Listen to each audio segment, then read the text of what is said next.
The auction hall in Silverbrook County smelled of old paper-wet coats and coffee that had been sitting too long on the warmer. Rain tapped against the tall windows in a slow, uneven rhythm. The kind of Colorado autumn rain that never quite committed to falling hard. Fluorescent lights buzzed overhead, throwing a tired yellow glow across rows of folding chairs, most of them filled with men in work jackets, ranchers with weathered hands and a few sharp-eyed investors from Denver who had driven up that morning hoping to snap up something cheap. At the very back of the room, standing rather than sitting, was a girl who looked as if she had walked in from another century. Renly Ashcombe was 18 years old. She was small, no more than 5'3", with brown hair pulled back into a loose braid that had come partly undone during the long walk from the bus station. Her jacket was 2 sizes too big, a hand-me-down from a boy who had aged out of the foster home 3 winters before her. Her boots were scuffed at the toes. Slung over one shoulder was a faded backpack, and beside her feet sat a small duffel bag containing everything she owned in the world. Inside her wallet, folded neatly, was $123. That was all. Renly did not know why she had walked into the courthouse. She had been sitting on a bench outside, deciding whether to spend $3 on a hot dog or save every last coin when a folded flyer had blown across her boot. County tax auction today. Public welcome. She had read the words twice. Then she had picked up the flyer, brushed off the rainwater, and walked inside because the auditorium was warm and no one had asked her to leave. For nearly an hour, she watched properties pass across the projector screen at the front of the room. Abandoned barns, empty lots choked with thistle, a collapsed feed store on the edge of a town no one had heard of. Men raised their paddles, numbers climbed, gavels struck wood. She understood almost none of it, but she liked the rhythm of the auctioneer's voice, the way he strung numbers together like a preacher reading scripture. Then came Property 21. The photograph that appeared on the screen made the room go quiet for just a heartbeat before the laughter started. It was a small wooden building sagging beneath a tangle of climbing vines. The porch had rotted at one corner. The windows were boarded shut with planks so weathered they looked like driftwood. Behind it, an empty field stretched toward the foothills, dotted with sagebrush and the ghost of a road that had not been traveled in a very long time. Former Silverbrook Stagecoach stop. The auctioneer announced, his voice flat. Opening bid $100. A man in the third row snorted. Should have bulldozed that thing back in '89. Another laughed. Costs more to haul the wood off than the lot is worth. Roof's probably in the basement by now. The auctioneer waited, one hand resting on his gavel. He glanced around the room the way a man glances at a coin he has already decided to spend. $100. Do I hear any bids? Silence. Renly did not know why her eyes stayed on the photograph. Something in the sag of that porch reminded her of the way Mrs. Ellsworth used to lean against the doorframe of the foster home when she was tired watching the children play without saying a word. There was tiredness in that old building, but not surrender. It had refused to fall down. It had waited. She remembered suddenly a line from a book she had read the year before. Every stagecoach stop was a promise. A promise that after 100 miles of dust and fear, someone would still be there when you arrived. The auctioneer raised his gavel. Going once. Renly's hand moved before her mind caught up. She reached down, picked up a spare bidder paddle from the empty chair beside her, and raised it into the air. The paddle trembled. Heads turned. A ripple of movement passed through the crowd, chairs creaking, as men twisted around to see who had bid. Renly felt the heat rise up her neck and settle in her cheeks, but she did not lower the paddle. She was not sure she could have if she tried. The auctioneer's eyebrows lifted. $100 from the young lady in the back. Someone laughed again, softer this time, almost pitying. Poor kid doesn't know what she just bought. Hope she likes raccoons. Hope she likes rain. The auctioneer waited. Any advance on 100? Nothing. Going once, going twice. A man near the front lifted a hand halfway, then let it drop and shook his head. Let her have it. Kid's got more nerve than sense. Sold. $100. The gavel struck the wooden block with a sound that seemed to Renly far louder than it should have been. The room moved on almost immediately. Property 22 was already on the screen. But Renly stood frozen, the paddle still raised halfway, as if she had forgotten how to lower her own arm. She had done it. She had spent nearly everything she owned on a building she had never seen in person. The paperwork was quick. A tired county clerk with reading glasses on a chain slid 3 forms across the counter and pointed to the lines where she needed to sign. Her hand shook when she wrote her name. The clerk did not comment. He handed her a manila envelope softened at the corners from years of handling with the property number written on the front in blue ink. "Everything we've got on the place," he said, "which isn't much." Inside the envelope was a hand-drawn map, a single page of legal description, and a heavy brass key attached to a leather tag. The tag had been stamped long ago with 3 faded words. "Silverbrook Stop." The clerk looked at her over the tops of his glasses. He was not unkind. He was just tired the way men in county offices grow tired after 30 years of watching people make decisions they cannot undo. "That key hasn't turned a lock in about 40 years, near as I can tell," he said. "Good luck, miss." Renly thanked him. She counted the money in her wallet before she left the courthouse. $23. Enough for a bus ticket to nowhere. Enough for 2 meals if she was careful. Enough in the world she had grown up in for absolutely nothing. She stepped out into the rain. The walk to the property took nearly 2 hours. The hand-drawn map led her east out of town, past the last row of houses, past a shuttered feed store, past a bridge over a shallow creek where a heron stood on one leg and watched her pass without moving. The paved road turned to gravel, and then the gravel turned to dirt, and then the dirt turned into little more than a memory of a road, 2 faint ruts running through waist-high grass gone brown with the season. The rain had thinned to a mist by the time she reached the clearing, and there it stood, the Silverbrook Stagecoach stop. It looked at first exactly like the photograph. Sagging porch, boarded windows, vines pulling gently at the eaves as if trying to drag the whole building back into the earth. But then Renly took another step forward, and something in her chest shifted. The building was not dying, it was waiting. The roof, though warped, had not caved in. The chimney still stood straight. An old hitching post rose from the weeds near the porch steps, its wood silvered by more than a century of sun and snow. A single lantern hook hung beside the door, empty but intact. Whoever had built this place had built it to last, and it had. Renly climbed the porch steps slowly. One board groaned under her boot but held. She held the brass key in both hands for a long moment, feeling the cold weight of it. Then she slid it into the lock. For a heartbeat, it refused to turn. She pressed harder, twisting with both hands, and something deep inside the door gave way with a low, reluctant click. The sound seemed to travel through the whole building, as if the walls themselves had exhaled after holding their breath for a very long time. The door swung inward on hinges that groaned like an old man rising from a chair. Cool air drifted out, carrying the smell of dust and pine resin and years. Renly stepped inside. Sunlight, thin and gray, filtered through the cracks in the boarded windows and fell in long pale stripes across the floor. She saw in the center of the room a long wooden counter, its surface worn smooth by the hands of travelers she would never meet. Behind the counter, shelves still held broken lanterns, rusted tin cups, and a stack of ledger books tied together with brittle string. Along one wall stood a pair of waiting benches, their seats polished by generations of tired bodies. A brass bell green with age hung above the door. Renly stood very still. She did not cry. She had trained herself out of crying years ago. But something inside her, some small, careful place she had built to survive, began to loosen. "Well?" she whispered to the empty room. "I guess we're taking care of each other now." She spent the first hour just walking, room to room, corner to corner. There was the main waiting area with its ticket counter, a narrow back hallway, a small kitchen with a cast-iron stove so heavy it must have been hauled in on a wagon, a pantry with empty shelves, and then at the very end of the hallway a door. It was not like the front door. This door was thicker, reinforced with iron straps hammered into the wood by hand. It had no window, no keyhole. She recognized only a heavy iron plate set into the wood at chest height. Renly tried the brass key. It did not fit. She tried again, slower, thinking perhaps she had held it wrong.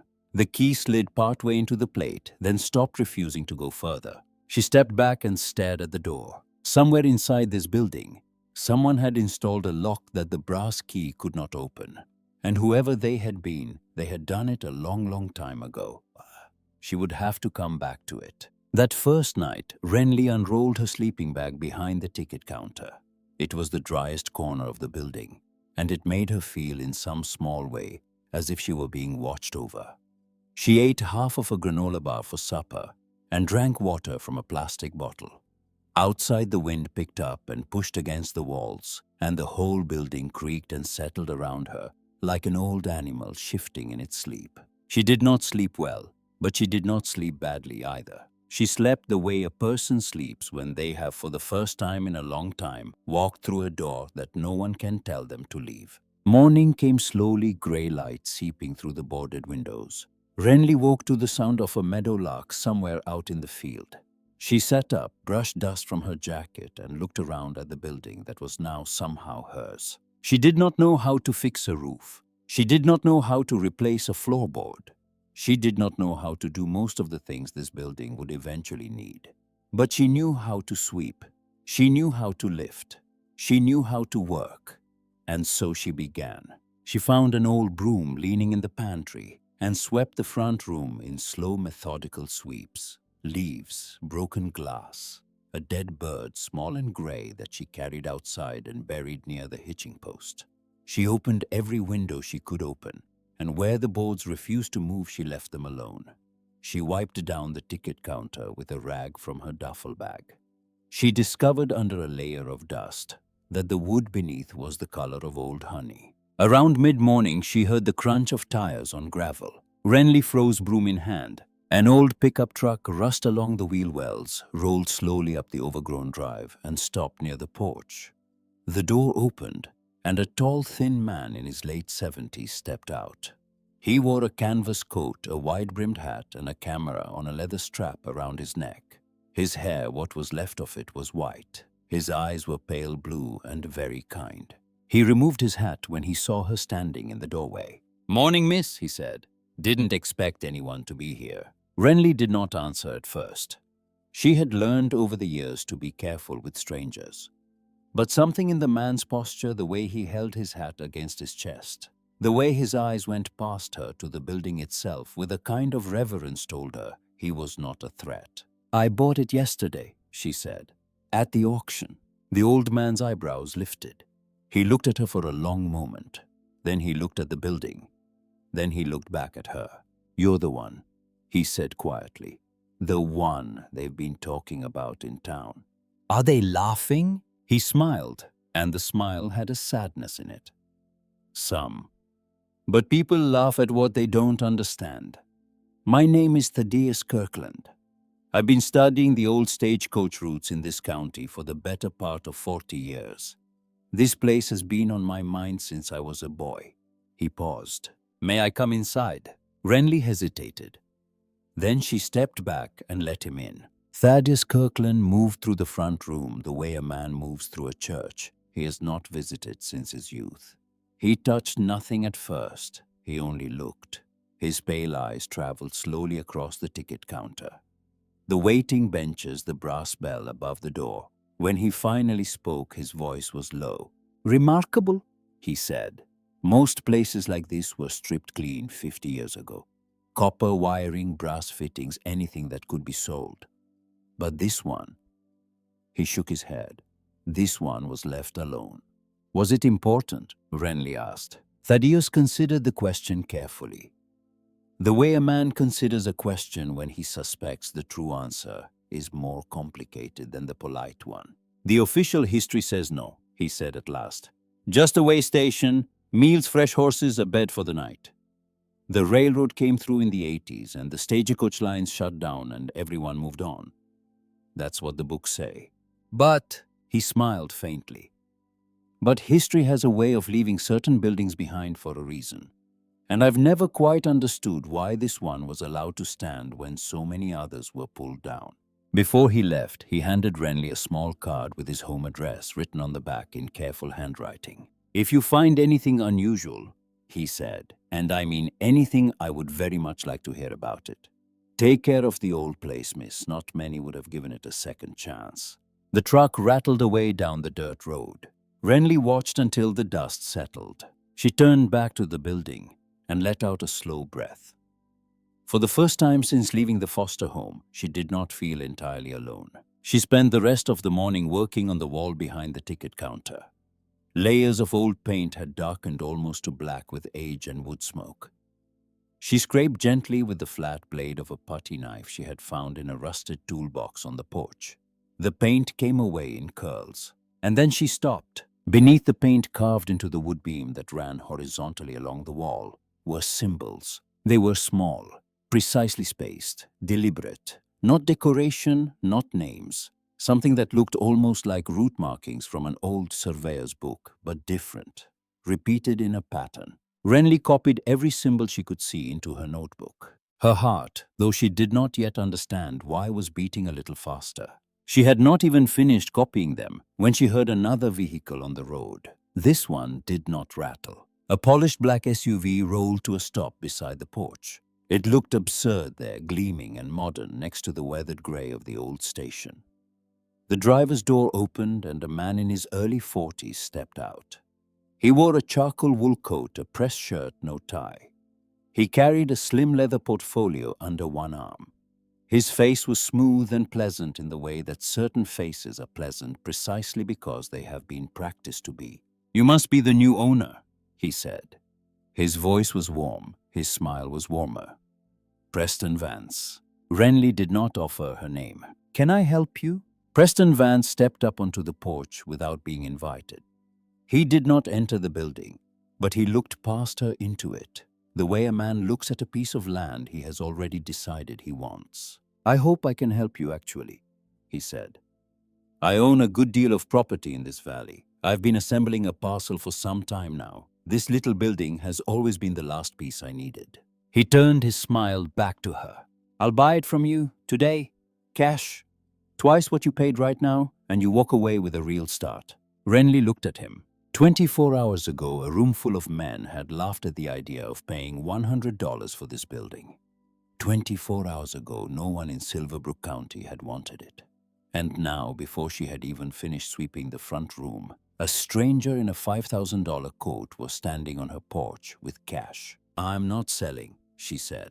Preston Vance's smile did not move, but something behind his eyes did. A small brief flicker. Then it was gone. "You'd be doing yourself a kindness," he said gently.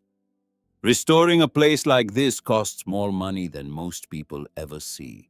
And the county's structural inspectors have been known to be strict with old properties. It might be simpler to walk away with a profit."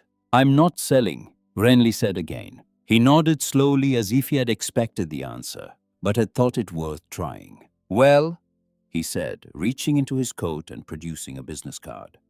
"Take my card. Think it over. Some decisions look different in the morning." He pressed the card into her palm. His hand was warm and dry. Then he stepped down off the porch, climbed into the SUV and pulled away down the dirt road, dust rising in a slow cloud behind him. Renly stood on the porch for a long time after he was gone. She looked at the card in her hand. She looked at the building behind her. She looked at the road he had disappeared down. 24 hours, everyone had laughed. And then 24 hours later, a man in a $5,000 coat had driven up a dirt road with cash in his portfolio. Something in the arithmetic did not add up. She slid the card into her pocket, went back inside, and returned to the wall behind the ticket counter. But her mind was no longer on the symbols. By late afternoon, the light inside the building had turned the color of weak tea. Renly was working her way across the floor with the broom, sweeping decades of dust toward the front door, when her boot came down on a floorboard that did not sound like the others. Most of the planks answered her weight with a solid, muffled thump. This one gave back a hollow, deeper sound. She stopped. She lifted her boot. She tapped the board with the handle of the broom. Hollow. She knelt down. The board was slightly narrower than its neighbors, and its edges had been worked smooth as if it had been lifted and replaced many times over the years. She wedged her fingers underneath one end and pulled. The board came up. Beneath it, wedged into the shallow space between the floor joists, was a small leather pouch. The leather had hardened with age, but the cord tied around its neck was still intact. It was not dust-covered. Something or someone had disturbed it not so very long ago, and then set it back. Renly lifted the pouch out with both hands as carefully as if it were a living thing. She carried it to the ticket counter and set it down in a shaft of grey afternoon light. Her heart was beating hard now, and she was not sure why. She untied the cord, slowly, afraid the leather might crack. The pouch opened without resistance. Inside were several folded ticket stubs, brittle and yellowed, and a small stack of papers wrapped in waxed cloth. The wax had done its work. The papers inside were remarkably well preserved. Renly eased the first ticket stub open with the tips of her fingers. Silverbrook to Red Hollow, Silverbrook to Mill Crossing. The dates read 1878, 1879. Beside the printed serial numbers in a careful handwritten script were other numbers, additional numbers, numbers that had not been part of the printed ticket design. She photographed each ticket with her phone before she touched anything else. Then she unfolded the largest of the papers. It was a list of names, neatly written in dark ink. But the lower half of the page had been damaged by moisture at some point, and entire lines had faded into brown ghosts, leaving only fragments. A first initial here, a surname there. Renly stared at the paper. She did not know these names, but someone more than 100 years ago had taken great care to hide them beneath this floor. She sat back on her heels and looked around the empty station. The grey light, the dust suspended in the air, the brass bell above the door, and the thick iron-strapped door at the end of the hallway, the one her brass key could not open. The next morning she carried photographs of the ticket stubs into town, to the small county archive building at the corner of Main and Willow. A woman in her early 50s was there, sitting behind a broad oak desk under bright reading lamps, sorting through a stack of old survey maps. Her hair was silver grey and cut short. Her hands were long and careful. A brass nameplate on the desk read Rosalind Ainsworth, County Archivist. She looked up when Renly came in. Her eyes were sharp and curious behind wire-rimmed glasses. "Can I help you, dear?" Renly introduced herself and explained as briefly as she could that she had purchased the old Stagecoach stop. She laid the printed photographs on the desk. Rosalind Ainsworth studied them without a word for a long moment. Then she leaned closer. Then closer still. "Oh," she said quietly. She adjusted her glasses and slid the largest photograph under a magnifying lamp. "These are genuine," she said. "I've seen ticket stubs like these in the State Museum in Denver. Late 70s, late 1870s, I mean. But these handwritten numbers here." She tapped the photograph. "These were not part of the printed ticket. Someone added them by hand." "Do you know what they mean?" "Not yet." Rosalind Ainsworth turned to her computer and began pulling up scanned records. Her fingers moved quickly. "Let me try to match the passenger names against the surviving company registers." Renly waited, hands folded in her lap. Minutes passed. Rosalind's face slowly changed. The sharpness became something else. Not quite alarm, not quite excitement. Something quieter and more careful. "Miss Ashcombe," she said. "Yes, these names." She turned the monitor slightly so Renly could see it. "The names on your ticket stubs. They don't appear in the official passenger registers for this route." Renly leaned forward. The records could be incomplete. They could be. Rosalind Ainsworth searched a second year, then a third. Then she sat back in her chair and folded her hands on the desk. Her eyes were troubled now. "But this pattern is not incomplete records. The ticket numbers themselves are in the company registers. Every serial number matches. The tickets were sold. The seats were booked. The coaches ran. Then what's missing?" Rosalind Ainsworth looked at her for a long moment. "The people," she said. "Someone removed the passengers' names but left the tickets themselves in the record. The accounting balances perfectly. Only the human beings are gone." Renly did not speak. The archivist reached for a fresh notebook and a pen. "I have been doing this work for 28 years, Miss Ashcombe, and I have never in all that time seen a pattern quite like this one. Outside, the wind pushed against the windows of the small archive building. Somewhere down the street, a truck passed slowly.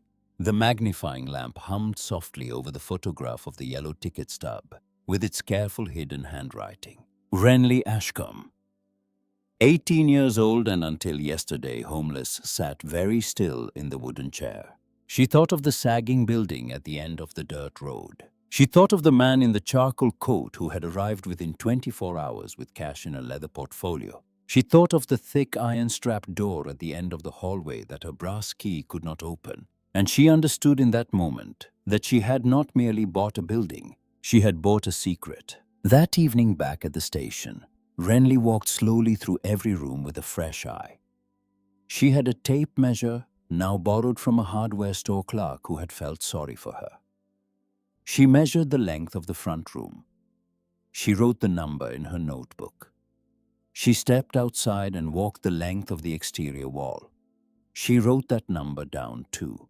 The numbers did not match. The rear wall of the front room, the wall behind the ticket counter, was several feet thicker on the inside than the outside dimensions could explain. Renly stood very still, staring at the wall. Either the men who had built this building had wasted valuable lumber on nothing, or there was something inside that wall. She walked slowly along the length of the wall, tapping gently with the wooden handle of an old screwdriver she had found on the porch. Most of the wall answered her taps with a solid, dense sound. But near the center, one narrow section answered differently. Softer, hollower, emptier.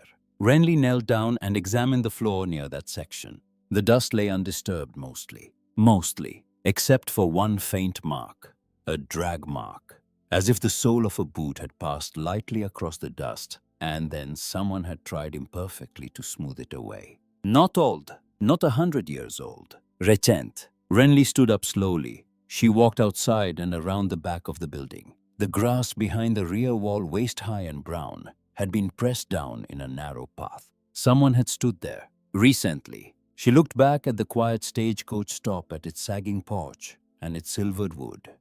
And she felt for the first time since walking through its front door the true weight of what she had inherited. Whoever had searched this place before her had been looking for something they had not yet found, and she was standing exactly where they had stood. Renly walked back inside. She locked the front door behind her. She sat on the floor behind the ticket counter, with her notebook open in her lap, and she looked at the low shelf mounted against the wall behind her, the one that blocked part of the wooden paneling, and looked as though it had not been moved in a very long time. 4 small wooden pegs held it in place. Not iron nails, wooden pegs. Every other repair in the building had been done with iron.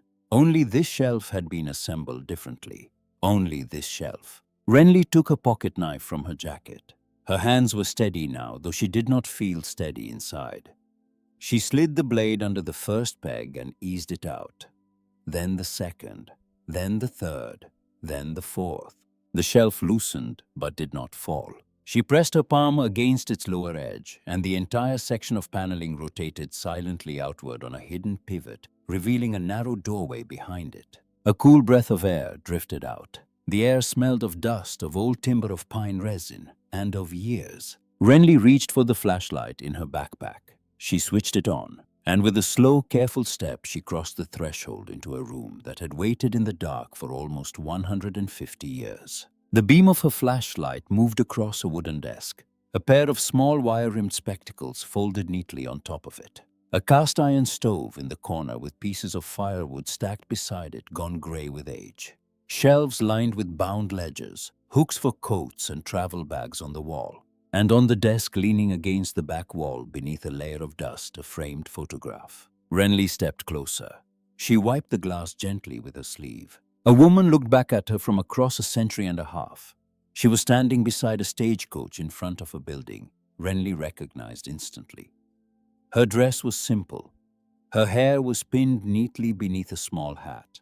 She held a ledger against her chest, and her eyes were steady, and her mouth held the barest suggestion of a smile. Written across the back of the frame in elegant, careful handwriting were 4 words: Cordelia Whitmore. Silverbrook Station, 1878.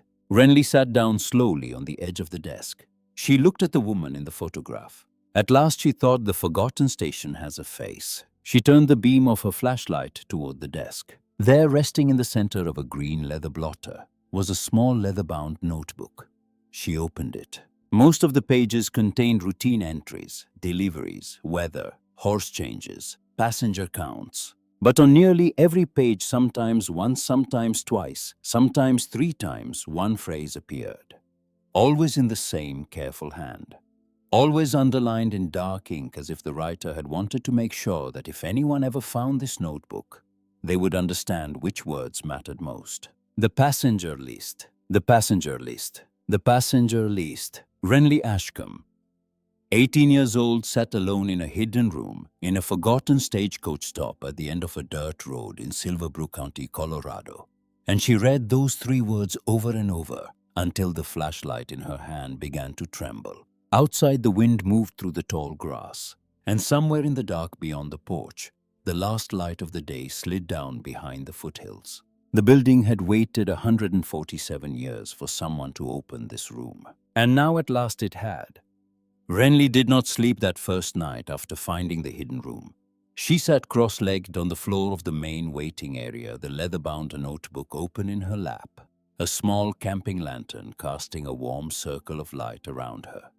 Outside, the Colorado wind pushed steadily against the walls, and the old building creaked and settled, the way old buildings do when they are being listened to at last. She read every page of Cordelia Whitmore's notebook by lantern light. Most of it on the surface was ordinary. Deliveries of oats, repairs to a broken wheel spoke, a note about a sick horse named Juniper.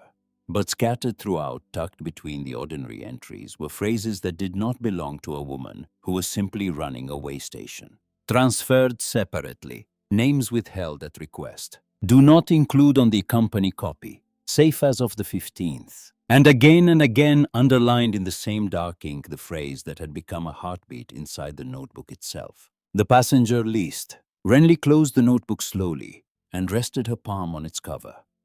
The leather was cool. She thought of the woman in the framed photograph standing beside the stagecoach with her ledger held against her chest and her steady, quiet eyes. A young widow, a woman running a station alone in 1878, only 13 years after the end of a war that had torn the country apart. Renly did not yet know what Cordelia Whitmore had been protecting, but she was beginning to understand that Cordelia had been protecting something. At sunrise, she walked into town carrying photographs of the notebook pages and the framed portrait. She went first to Rosalind Ainsworth at the archive. The archivist took one look at the photographs and set down her coffee. "Miss Ashcombe," she said quietly, "come with me." They spent the entire morning in the back reading room comparing Cordelia's notebook entries against the archive's own surviving records. Rosalind moved with the calm, deliberate motion of a woman who had waited her whole career for a document like this one to walk through her door. By noon, the pattern had begun to reveal itself. Whenever Cordelia had written a small, careful star beside a passenger's name in her own notebook, the corresponding entry in the official company ledger had either been left blank or replaced with a different identity entirely. But the ticket numbers, the serial numbers printed on each stub, remained perfectly continuous. The accounting balanced. The coaches ran on schedule. Only the people themselves had vanished from public view. "She wasn't stealing," Rosalind said softly, staring down at the comparisons spread across the table. "She wasn't defrauding the company. She was doing something else entirely." "What?" Renly asked. Rosalind Ainsworth looked at her for a long moment. She was hiding people. That afternoon, Renly walked to the small house at the edge of town, where Thaddeus Kirkland lived alone with his books and his photographs and his 40 years of stagecoach history. She showed him the pictures. She showed him the notebook. She told him what Rosalind had said. The old historian listened without interrupting. He sat in a worn leather armchair, with the photographs balanced on his knees, and his pale blue eyes moved slowly across each one, and he did not speak for a very long time. Finally, he said, "There were stations like this, along the western routes, places where certain travelers could pass through without leaving a paper trail. Not many, but some. Quiet places, careful places. Who used them? Renly asked. Thaddeus set the photographs down on the arm of his chair.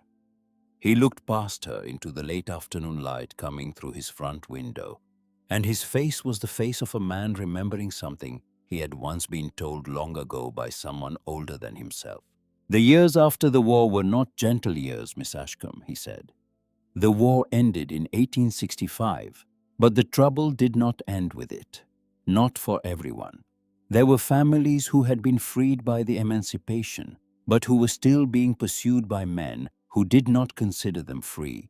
There were bounty hunters, there were kidnappers who dragged people back across state lines and sold them to work they had already been promised release from. There were children stolen from their parents. There were widows fleeing men who had come home from the war worse than they had left.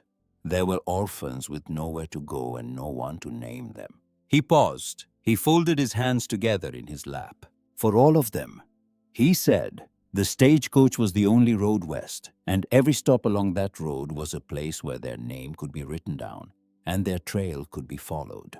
Renly felt something turn slowly in her chest. Unless? Thaddeus continued gently. The person behind the ticket counter chose not to write their name down. She was quiet for a long time. Cordelia, she said at last. Cordelia Whitmore. Thaddeus agreed. A young widow running a station alone in a valley far enough from the main routes to be overlooked. The ideal place. And apparently the ideal person. He looked at her. Miss Ashcombe, if your notebook is what we think it is, then your building is not a stagecoach stop. Or rather, it is not only a stagecoach stop.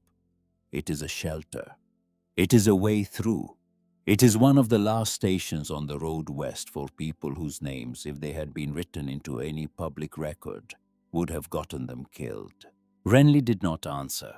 She could not. That night, walking back to the station under a wide sky pricked with stars, she stopped in the middle of the dirt road and simply stood there, looking at the small dark shape of the building at the end of it. She thought about the men who had laughed at her in the auction hall. She thought about the $23 in her wallet. She thought about the woman in the framed photograph standing beside a stagecoach in 1878, with a ledger held against her chest. And she thought for the first time that perhaps she had not chosen the building at all.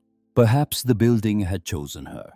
The next morning, a black SUV was parked at the end of the drive when she came out onto the porch. Preston Vance was standing beside it in a long charcoal coat, his hands in his pockets looking at the building the way a man looks at a debt. Miss Ashcombe, he said when she stepped down off the porch. His voice was as warm and pleasant as it had been the first time. I hoped we might talk again. I already told you, she said. I'm not selling. I know, he smiled. I admire that, I truly do. But I want you to understand something before this goes any further. He reached into his coat and produced an envelope. Cream-colored, heavy paper. The kind of envelope that carries the kind of letter a person cannot ignore. The county has scheduled a structural inspection of this property, he said. In 10 days, standard procedure for buildings of this age that change hands. If the inspector determines the structure is unsound, and I have some experience with these inspections, Miss Ashcombe, so I can tell you the odds are not in your favor, then the property will be condemned. The county will take possession. And when they auction it a second time, I will be there, and I will be the only bidder. He held out the envelope. I'm offering you one final time the chance to walk away with money in your pocket, instead of nothing at all. Renly looked at the envelope. She did not take it. She looked at Preston Vance's face, at the pleasant smile that never quite reached his eyes. And she understood in a way she had not understood before, that this man was not simply a developer trying to buy cheap land. This man was afraid of what was inside her building. She took a slow breath. No, thank you, she said. Preston Vance held the envelope out for one more heartbeat. Then he slid it back into his coat. 10 days, he said quietly. And this time the pleasantness had thinned from his voice like water from a shallow bowl. Think very carefully, Miss Ashcombe. Buildings can be lost. Documents can be lost. History can be lost.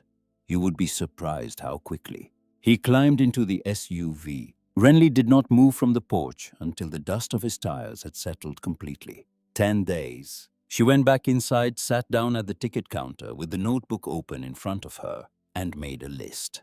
She had 10 days to prove that this building was more than an old shell. She had 10 days to find whatever Cordelia Whitmore had hidden. She had 10 days. That afternoon, she began following Cordelia's route maps on foot. The maps she had found in the hidden office were at first glance ordinary stagecoach route drawings. Roads, creek crossings, rest stops. But when Renly studied them closely, she noticed small pencil markings that did not correspond to any road, any town, any stop. Tiny circles connected by faint lines. Symbols beside certain locations that matched the carvings she had uncovered beneath the paint in the front room and beneath the soot on the ceiling beam of the hidden office. Rosalind, when Renly brought the maps to the archive, spent 2 hours cross-referencing the symbols against 19th century transportation manuals. When she finally set down her pen, her face had the quiet look of someone who had just confirmed a suspicion she had hoped at first might not be true. "These are trail markers," Rosalind said. "The kind station keepers used to communicate with each other without writing anything the company could read. Delays, danger, safe passage, someone approaching who should not be given information. Can you read them?" "Some of them. Enough." She turned one of the maps around so that Renly could see it clearly, and she traced a faint pencil line with the tip of her finger. "This one, she said, leads east of the station, about 1.5 miles, to an old creek crossing that hasn't been used in 100 years. And here at the end of the line, there's a mark that I believe means storage." Renly left the archive with the maps folded carefully in her backpack. She walked out to the abandoned creek crossing that same afternoon. The old stagecoach road had disappeared beneath a century of Colorado weather, but the creek itself was still there exactly where Cordelia's map had placed it. Renly pushed through waist-high grass and past a stand of cottonwoods, and after nearly an hour of searching, she found a small clearing overlooking a shallow bend in the water. At first, she saw nothing. Then, half buried beneath moss and fallen leaves, she saw the corner of a weathered stone block, and then another, and another. She knelt down and began to brush the moss away. Beneath the stones, buried just deep enough that a century of rain had not reached it, was the rusted iron corner of a small storage chest. The lid resisted her for a long time. She had to work at it with a stick, and then with the edge of her pocket knife, and finally the hinges gave way with a groan. Inside the chest, wrapped carefully in oilcloth, were bundles of papers. The oilcloth had done its work. The papers had survived. Renly unwrapped the first bundle with the hands that were shaking now, though whether from the cold or from something else she could not have said. Supply inventories, deliveries of flour, blankets, medicine, children's clothing, boots in small sizes, winter coats, milk, bread. Redirected over and over again to settlements Renly had never heard of, tucked into corners of the map she was still learning to read. At the bottom of every inventory in Cordelia Whitmore's unmistakable hand was a signature. Renly unwrapped the second bundle. Family names. Not a passenger list. Not exactly. But something close. Notes. Safe. Reached the valley. Continued west, traveling as the Simmons family now. 2 children with their aunt. Mother following in the spring. Widow arrived alone. Given the name Marston. Renly sat down on the cold ground beside the open chest. She read the names slowly, one after another, and the meadow around her seemed very quiet. These were the people whose names had been erased from the company ledgers. These were the families who had passed through Silverbrook Station in the years after the war and disappeared one by one into new lives in towns whose names had been chosen for them by a young widow who had understood that a name in the wrong hands could be a weapon. Cordelia had not simply sold them tickets. She had rewritten them into safety. Renly photographed every page before she carefully replaced the papers into the chest and sealed it again beneath the stones. Then she walked back to the station in the fading afternoon light. And she did not stop walking. And she did not stop thinking until she was back on the porch of the building that had only a week before been laughed at in an auction hall. That evening, she carried her photographs back to Thaddeus Kirkland's small house at the edge of town. She spread them across his dining table. He put on his reading glasses. He looked at the supply inventories. He looked at the family names. He looked at the small, careful notes in Cordelia's handwriting. And then, very slowly, he took off his glasses and set them on the table and rubbed the bridge of his nose with the thumb and forefinger of one hand. "Miss Ashcombe," he said quietly, "there is something you should know about the man who came to your porch." Renly looked up. "Preston Vance," Thaddeus said, "is a Vance." "I don't understand." "The Vance family," Thaddeus said, "has been in this valley since 1863. They were among the largest landowners in the county for most of the 19th century. They ran cattle, they ran freight, and for a period of about 20 years after the Civil War, they ran something else."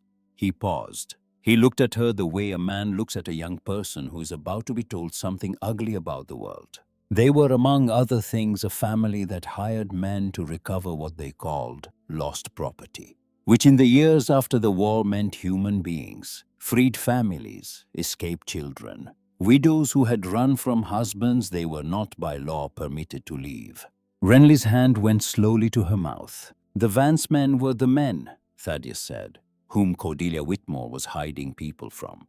The room was very still. Renly thought of Preston Vance standing on her porch in his expensive coat with his pleasant smile, and his cream-colored envelope offering her twice what she had paid for the building, and then 3 times, and then a warning she had not in the moment quite understood. Buildings can be lost.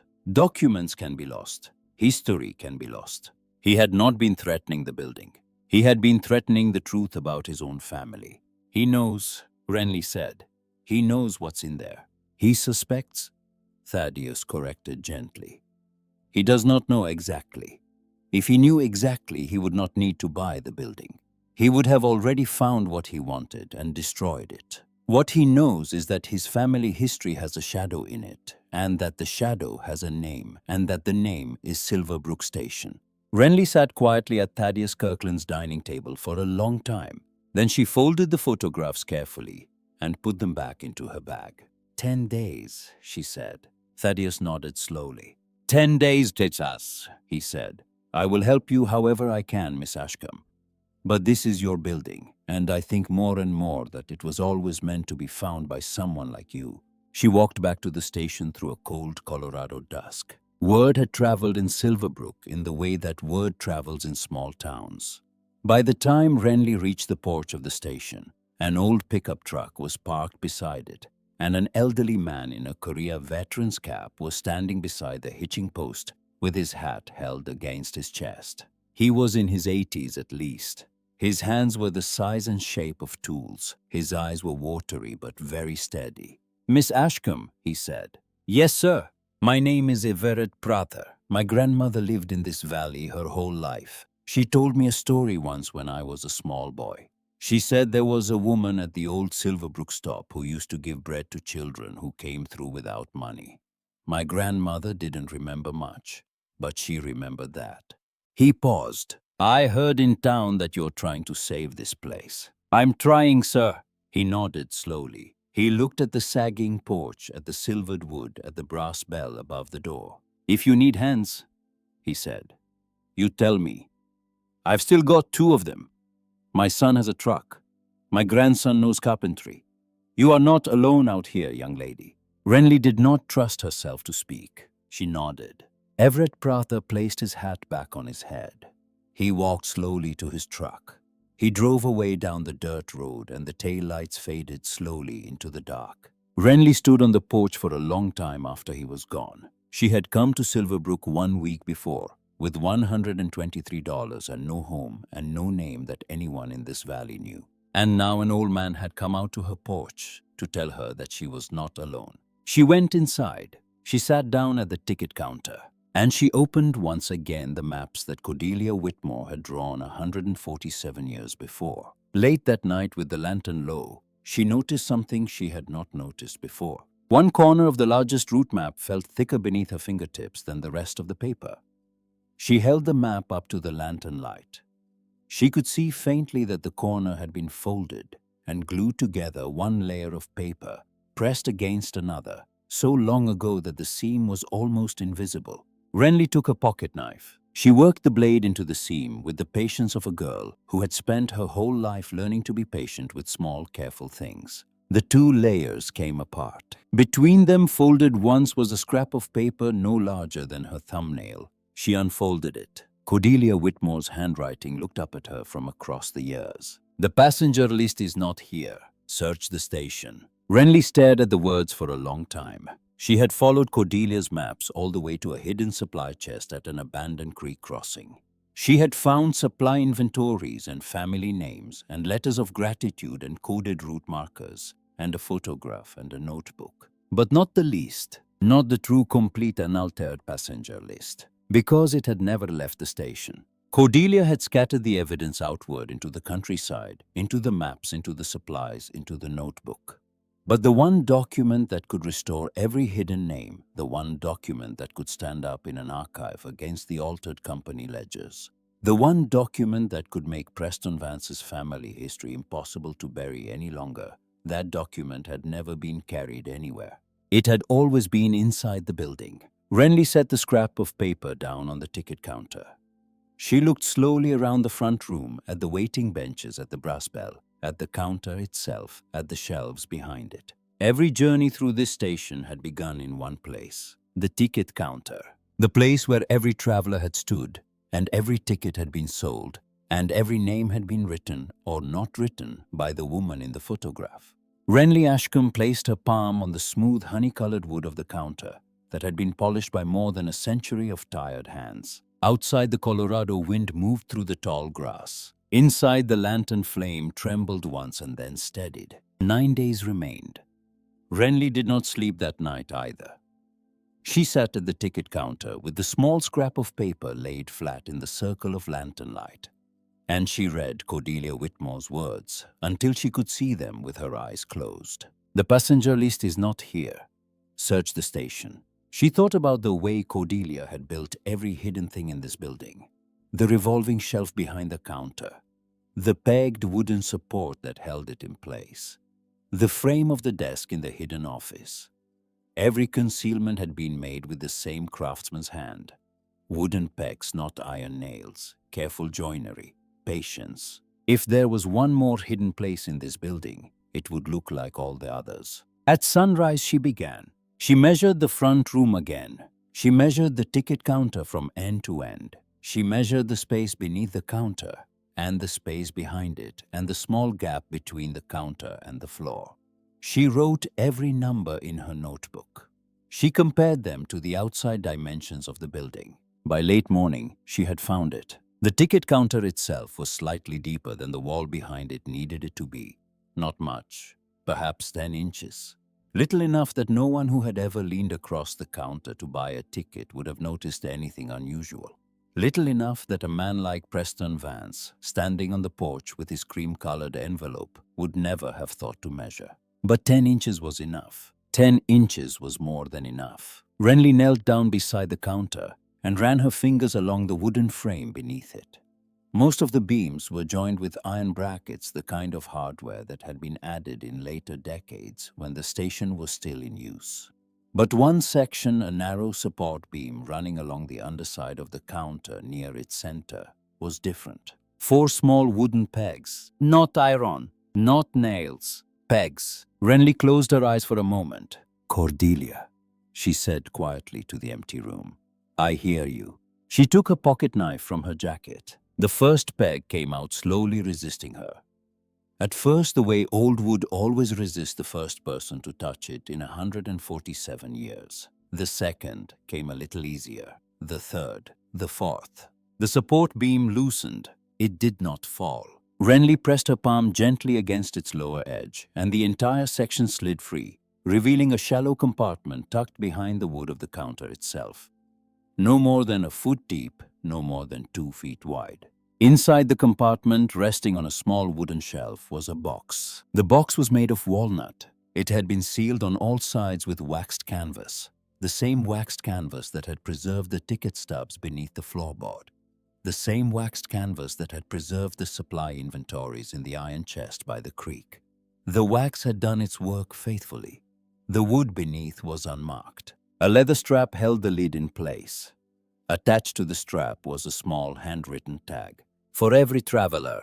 Renly lifted the box out with both hands. She carried it to the ticket counter and set it down in a shaft of morning sunlight coming through the open front door. She did not open it immediately. She photographed the compartment where she had found it. She photographed the pegs on the floor beside her. She photographed the box and the strap and the tag from every angle she could manage with her phone. Then she stepped away from the counter and she walked outside and she took a long, slow breath of cold Colorado morning air. She was not going to open it alone. Cordelia Whitmore had been alone for 147 years. Renly Ashcombe would not open her final gift by herself. Rosalind Ainsworth arrived within the hour. Thaddeus Kirkland arrived shortly after her driving his old pickup with an even older wooden crate of archival gloves and preservation sleeves rattling in the passenger seat. Behind them, unexpectedly, came a third vehicle, a county sheriff's patrol truck. Deputy Bexley Holloway stepped out. He was young, perhaps 25, with a straight back and quiet, watchful eyes. He removed his hat when he saw Renly on the porch. "Miss Ashcombe, Miss Ainsworth called me. She said you might want a witness." Renly looked at Rosalind, who was already pulling on cotton gloves at the base of the porch steps. "Chain of custody, dear," Rosalind said calmly, "for everything you are about to find, so that no one ever can question it." Renly nodded. She did not trust her voice. They gathered around the ticket counter. Thaddeus laid a clean white cloth across its surface. Rosalind set out her archival tools. Deputy Holloway stood a little apart, hat in his hands, a quiet witness in a room that was about to become a piece of American history.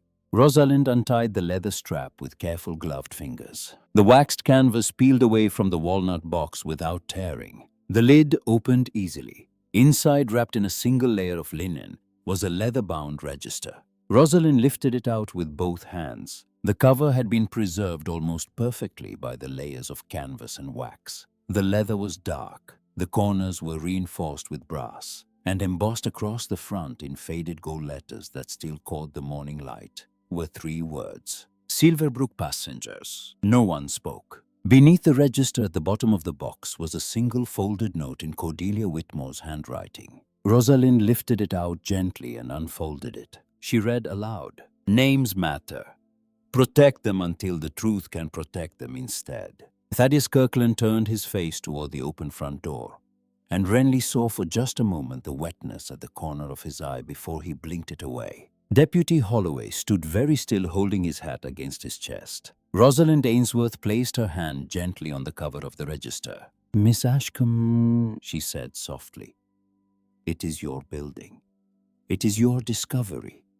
It is your choice how we proceed. But I would very much like your permission to document this the right way, from the very first page." Renly nodded. "Do it right," she said. For her, they worked all day. Every page was photographed before it was turned. Every folded slip of paper resting between the pages was photographed in its original position before it was carefully lifted free. Every ticket number was compared on Rosalind's laptop against the surviving company registers stored in the county archive. Thaddeus made notes in a leather journal in his precise, patient hand. By the middle of the afternoon, the pattern was complete. The register held in Cordelia Whitmore's careful script the true and unaltered names of every passenger who had passed through Silverbrook Station between 1876 and 1881. Beside many entries, she had written small private notes: family reunited, children with their aunt, continuing west under the name Marston, widow arrived alone given the name Halloway, traveling with the Simmons family now. The ticket numbers in the register matched one by one the surviving company records. Every seat had been sold. Every coach had run. The accounting was flawless. Only the identities had been separated and hidden and kept safe. Rosalind sat back in her chair at last and pressed her fingertips against her forehead. "In 28 years of this work," she said quietly, "I have never seen a document like this survive." At the very back of the register, tucked behind the final entry, was a letter. It was long. It was written in Cordelia's steadiest hand. It was addressed simply, "To whoever finds this." Renly read it aloud, her voice quiet in the still afternoon light. Cordelia had written that she had kept 2 sets of records from the first winter she took over the station after her husband died. The company had required a passenger list for its own accounting, but she had understood quickly that the list the company required was a list that could be used by anyone with enough money and enough malice to find people who did not wish to be found. So she had kept the company's list exactly as the company required it, balanced, complete, correct in every number. And she had kept another list, the true one, hidden. She had written that many of the travelers who arrived at Silverbrook Station in those years had been fleeing men who considered them property. Families freed by the emancipation, but still hunted by men who ignored the law. Children stolen from their parents. Widows escaping husbands who had come home from the war, changed into strangers. Orphans with no one to name them. She had written that she had never been brave. She had written that she had only understood very simply that a name in the wrong hands was a weapon, and that the smallest thing she could do in a small station at the end of a small road was to make sure that the wrong hands never had the right names. She had written in the final paragraph that if this letter was ever read, she hoped it would be read by someone who understood. A journey means little, she had written, if the ones who made it are forgotten. Renly finished reading. She folded the letter carefully. She placed her palm on the cover of the register, and she sat very still for a long time. Outside, a light Colorado wind moved through the tall grass around the station. The county structural inspection came 4 days later. Preston Vance was there. He stood at the edge of the drive in his long charcoal coat, hands folded in front of him, watching in silence as the inspector walked the porch and tested the beams and shone his flashlight into the crawl space beneath the floor. He did not look at Renly. He did not look at Thaddeus, who stood on the porch with a folder of preservation documentation. He did not look at Rosalind Ainsworth, who had driven out with the county historian and 2 officials from the state office in Denver. The inspection lasted 2 hours. The inspector emerged from the building with his clipboard. "Structure is sound," he said, mildly glancing at Preston Vance with an expression that was almost but not quite amused. "Roof needs work, porch needs work, but the frame is as solid as anything I've seen from this period. This building was built to stand, and it's standing." Preston Vance did not react. He simply nodded, once turned and walked back to his SUV. Before he opened the door, he paused. He looked for the first time at Renly. She met his gaze evenly. She saw in that long moment something in his face that had not been there in any of their previous meetings. It was not anger. It was not defeat. It was something quieter than either of those. It was the look of a man who had understood at last that the thing he had been trying to bury was going to stand in the open air, whether he wished it to or not. He got into his SUV. He drove away down the dirt road. He did not come back. The County Historical Commission voted 3 weeks later. The vote was unanimous. The Silverbrook Stagecoach stop was designated a protected historic site. The building would be preserved. The hidden office would be preserved exactly as it had been found. The passenger register, along with Cordelia Whitmore's notebook and letters and route maps, would be placed on permanent display under conservation glass in a small museum room that would be built inside the station itself. Preston Vance's proposed commercial development was formally withdrawn from the county planning schedule. There was no scandal. There was no lawsuit. There was, in the end, only a quiet withdrawal, the way a man walks away from a table when he understands that he has already lost the hand. Renly heard months later that a small anonymous donation had been made to the Preservation Fund. A generous one. She did not ask where it had come from. She did not need to. The restoration took most of a year. Carpenters came, some hired, some volunteering. Everett Prather's grandson came with his tools and would not accept payment. Old men from the Veterans Hall in Silverbrook came out on Saturdays with thermoses of coffee and stories about grandmothers and great-grandmothers who had passed through this valley long ago. A group of high school students from the county came to help clear brush from the yard. A woman drove up one afternoon from Denver with the set of hand-blown window glass she had inherited from her father, and she asked if the station could use them, and it could. The roof was repaired using traditional methods. The porch was rebuilt using the original joinery techniques. The boards that had covered the windows for 4 decades were removed one by one, and the windows were fitted with the old glass, and light came into the station for the first time in almost half a century. The hidden office was left almost exactly as Renly had found it. Only the framed photograph of Cordelia Whitmore was moved. It was placed under conservation glass and mounted just inside the front door so that every visitor who entered the station would see her first. The passenger register was placed at the center of the small museum room. Beneath its own case opened to a page that showed a single family entry from the winter of 1879. A widow, 3 children, traveling west under a name Cordelia had chosen for them. Beside the register mounted on the wall was a small brass plaque. The plaque read, "In honor of Cordelia Whitmore, whose quiet courage preserved the names of those who might otherwise have been forgotten." That was all. There were no long paragraphs. There were no dramatic claims. There was no biography. There was only her name and the reason her name mattered. Cordelia would have wanted it that way. The station opened to the public on a bright Saturday morning in early autumn. Renly unlocked the front door just after sunrise. She stood for a long moment in the doorway looking at the polished ticket counter, at the sunlight falling across the honey-colored wood, at the small museum room, where Cordelia Whitmore's photograph looked out steadily at the world she had helped in her small and quiet way to change. Fresh wildflowers had been placed beside the front step by someone who had come very early that morning. Renly did not know who. The first visitors began to arrive by mid-morning. Families with children, a pair of history students from the State University, a retired school teacher with a notebook, Everett Prather in his Korea veteran's cap who nodded to Renly as he came up the steps and did not need to say anything at all.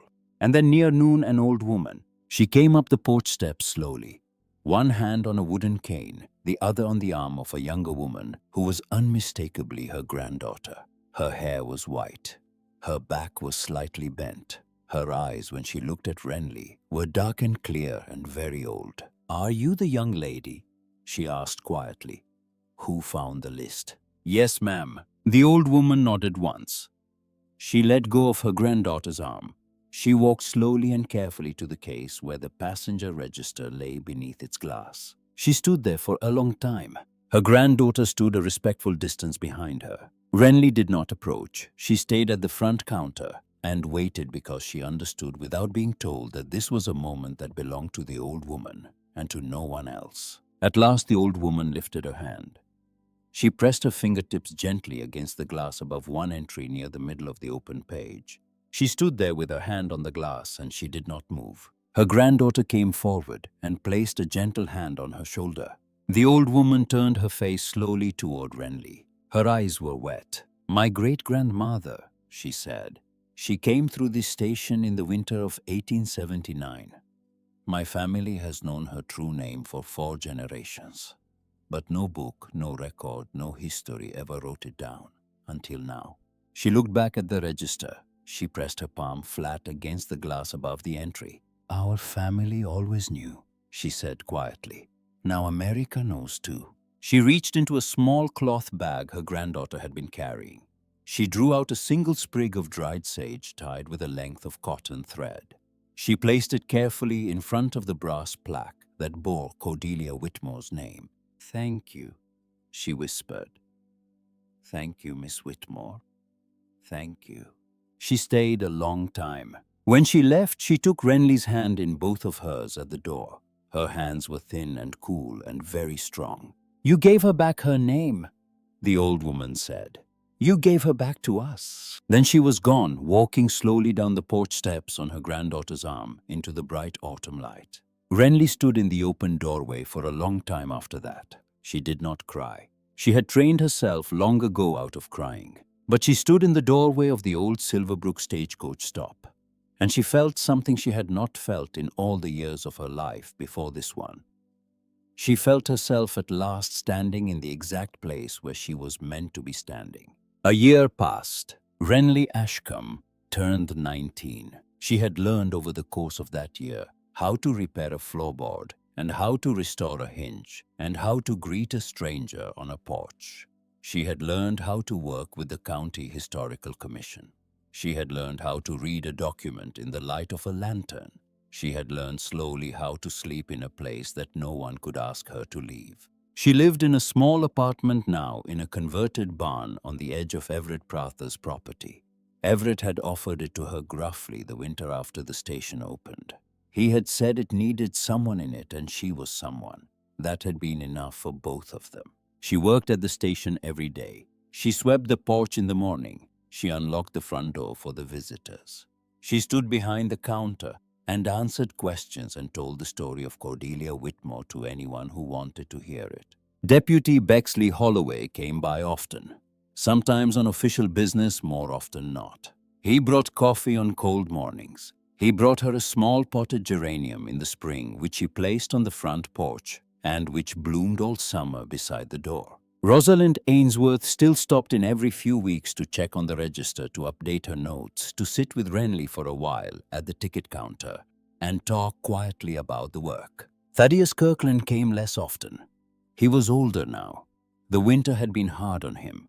But he came in the spring, and he came in the fall, and every time he came, he stood for a long moment in front of Cordelia Whitmore's photograph before he said anything to anyone. On a bright autumn morning, nearly a year to the day after the station had first opened, Renly Ashcombe stood behind the ticket counter and watched the first visitors of the morning walk slowly through the front door, a father and a daughter. The girl was perhaps 8 years old. She held her father's hand tightly, and she looked around at the polished wood and the brass bell and the framed photograph of Cordelia Whitmore with wide, serious eyes. She let go of her father's hand. She walked very carefully to the case with the passenger register beneath its glass. She stood on her tiptoes to see the open page. She looked up at her father. "Daddy," she said, "these are all real names of real people." "Yes," her father said quietly. "And someone hid them here so they'd be safe." "Yes." The little girl looked back at the register. She was quiet for a long time. Then she turned her face up toward Renly, standing behind the counter. "That's a good thing to do," she said, "to keep someone's name safe." Renly smiled at the little girl. "Yes," she said softly, "it is." She thought for a moment of an 18-year-old girl in a foster home doorway, with a backpack and a duffel bag, and $123 folded neatly in her wallet, walking out into a rainy Colorado morning, because she had no other choice. She thought of a young widow in 1878, standing beside a stagecoach with a ledger held against her chest. She thought of an old woman with a sprig of dried sage whispering thank you into the glass above her great-grandmother's name. She thought of home. Home was not, she understood now, the place where you arrived. Home was the place where you helped others find their way back into history. The little girl waved shyly at her as she left, holding her father's hand. Renly Ashcombe waved back. Outside, the Colorado sun climbed higher over the foothills. The bell above the door called the light, and the old Silverbrook stagecoach stop, once laughed at and forgotten and nearly lost, stood open and warm and alive. Its doors held wide for every traveler who would ever come through them, and every name that would ever need to be remembered.